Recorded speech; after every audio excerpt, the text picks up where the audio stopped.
বিজেপির দালাল বাংলা হট একে কোনো রকম ভাবে তৃণমূলের কোনো রকম এবং আর বাংলা এবং এই বাংলা হট টোটালটাই বিজেপির দালাল।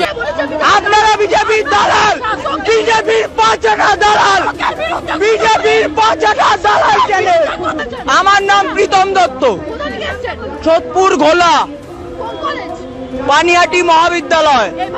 আপনি বিজেপির দালাল চ্যানেল।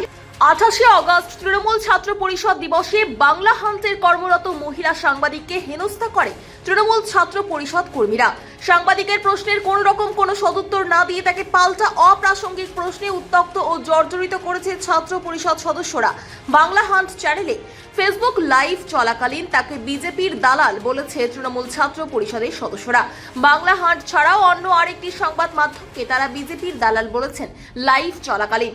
ভারতীয় সংবিধানে চতুর্থ স্তম্ভ বলতে সংবাদ মাধ্যমকেই বোঝানো হয়, আর সেই সংবাদ মাধ্যমকে এই জনসমক্ষে অপমান করেছে তৃণমূল ছাত্র পরিষদ কর্মীরা।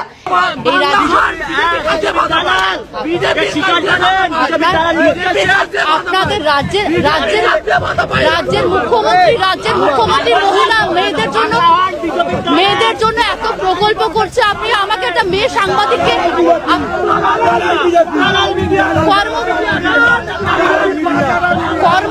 কর্মরত মহিলাকে এরকম করছে। মুখ্যমন্ত্রী এত প্রকল্প করছে মহিলাদের জন্য, মুখ্যমন্ত্রী এত প্রকল্প করছে, আর আপনি আমাকে একজন, আপনারা ইতিমধ্যে দেখতে পাচ্ছেন কর্মরত মহিলা সাংবাদিককে তার মতো হেনস্থা করা হচ্ছে।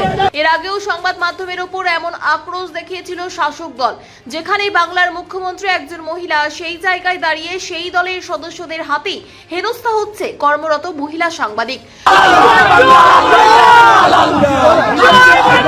যেখানে রাজ্যের মুখ্যমন্ত্রী মমতা বন্দ্যোপাধ্যায় মহিলাদের জন্য একাধিক প্রকল্প, একাধিক বিষয় নিয়ে তুলে নিয়ে আসছে, সেখানে দেখুন তৃণমূল ছাত্র পরিষদের কর্মীরা কিভাবে একজন মহিলা সাংবাদিককে হেনস্থা করছে। একবার দেখুন সরাসরি।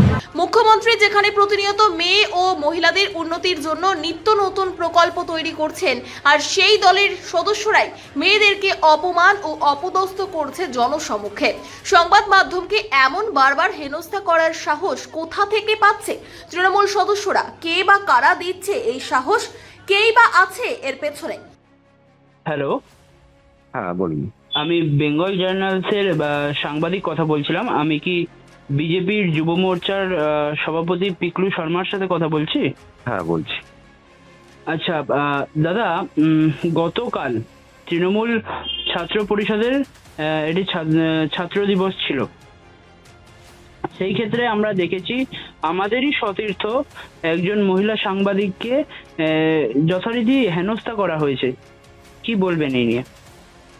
দেখুন, আজকে একজন মহিলা মুখ্যমন্ত্রী থাকা সত্ত্বেও আজকে পশ্চিমবঙ্গের সর্বত্র যেভাবে নারীরা অত্যাচারিত হচ্ছে, যেভাবে নারীরা ধর্ষিত হচ্ছে এবং যেভাবে নারীদেরকে অসম্মান করা হচ্ছে, যতক্ষণ না পশ্চিমবঙ্গ থেকে মাননীয় মুখ্যমন্ত্রীকে আমরা উৎখাত করতে পারছি, যতক্ষণ না পশ্চিমবঙ্গ থেকে তৃণমূল সরকারকে আমরা উৎখাত করতে পারছি, ততক্ষণ পশ্চিমবঙ্গের নারীরা সুরক্ষিত নয়। মাননীয় মুখ্যমন্ত্রী লক্ষ্মীর ভান্ডার দিয়ে উনি ভাবছেন যে পশ্চিমবঙ্গের সমগ্র নারীকে আমরা তৃণমূল কংগ্রেসের পুরুষদের ব্যবহারের মালে পরিণত করেছি।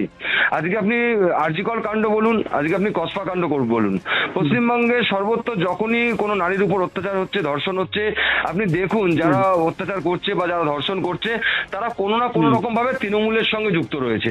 দেখুন, পশ্চিমবঙ্গে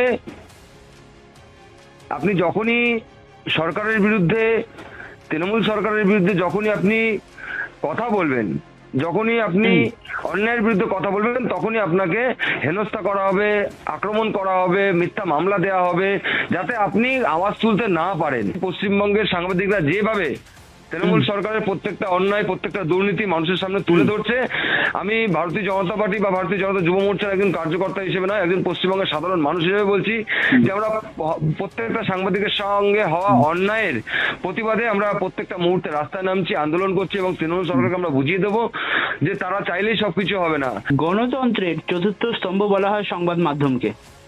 রাজ্যের মুখ্যমন্ত্রী স্বয়ং একজন নারী, যখন তিনি নারীদের এবং মহিলাদের একের পর এক প্রকল্প দিচ্ছেন বা প্রদান করছেন, সেই ক্ষেত্রে আবারও আমাদের দেখা গেল একজন মহিলা সাংবাদিককে হেনস্থা হতে হয়েছে।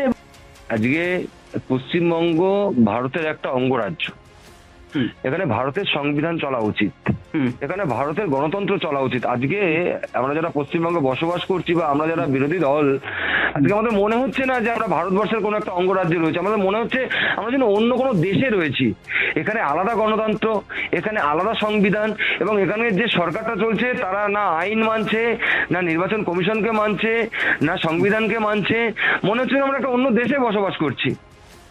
আজকে গণতন্ত্রের চতুর্থ স্তম্ভ সংবাদ মাধ্যম, তার উপর আক্রমণ হচ্ছে, মানে গণতন্ত্রের উপর আক্রমণ হচ্ছে। এর বিরুদ্ধে আমি মনে করি যে প্রত্যেকটি সাংবাদিক বন্ধুদের, প্রত্যেকটা সংবাদ মাধ্যমকে রাস্তায় নেমে আন্দোলন সংগঠিত করা উচিত। সংবিধানের চতুর্থ স্তম্ভ সংবাদ মাধ্যম, আর এই সংবাদ মাধ্যমকেই অপমান। সংবাদ মাধ্যমের কোনরূপ কোনো অপমান বরদাস্ত করবে না বেঙ্গল জার্নাল। রাজ্যের মুখ্যমন্ত্রী মহিলা মেয়েদের জন্য এত প্রকল্প করছে, আপনি আমাকে একটা মেয়ে সাংবাদিককে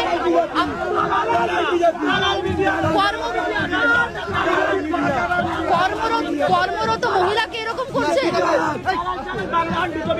মুখ্যমন্ত্রী এত প্রকল্প করছে মহিলাদের জন্য,